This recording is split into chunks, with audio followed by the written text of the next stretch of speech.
नमस्कार मित्रांनो, मी गोपाळ डाकेफळे. मित्रांनो, शेतकऱ्यांसाठी खुशखबर आहे. मित्रांनो, 26 जिल्ह्यातील शेतकऱ्यांना 2020 आणि 22ची नुकसान भरपाई जी आहे मित्रांनो आलेली आहे. मित्रांनो, 2022 ते 2020साठी शासनाकडून नुकसान भरपाई मंजूर करण्यात आलेली होती. मात्र मित्रांनो, याचं वितरण जे आहे ते शेतकऱ्यांच्या अकाउंटमध्ये झालेलं नव्हतं आणि आता मित्रांनो एक जी आर काढून याच्यामध्ये वाढ करून मित्रांनो ही नुकसान भरपाई जी आहे ती वितरित करण्यास मान्यता देण्यात आलेली आहे. या संदर्भातला जी आरसुद्धा प्रसिद्ध झालेला आहे. सविस्तर माहिती पाहणार आहोत मित्रांनो. तत्पूर्वी जर आपण चॅनलवरती नवीन असाल तर कृपया चॅनलला सबस्क्राईब करून ठेवा. अशाच प्रकारचे माहिती आधारित व्हिडिओ आपल्यापर्यंत पोहोचत राहतील. तर पाहूया मित्रांनो या संदर्भातली सविस्तर माहिती.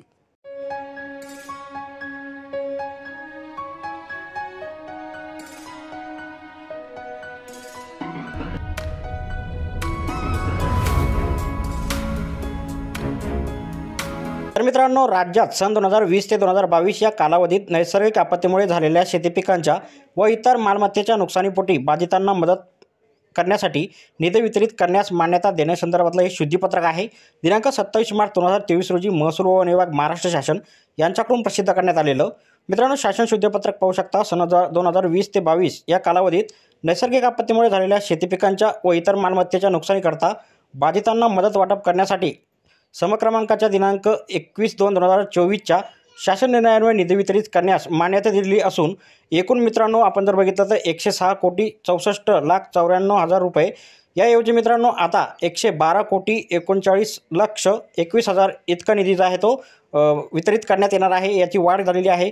अशी वाचावी अशा प्रकारचं सुधारित प्रपत्र जे आहे ते सोबत जोडण्यात सुद्धा आलेलं आहे.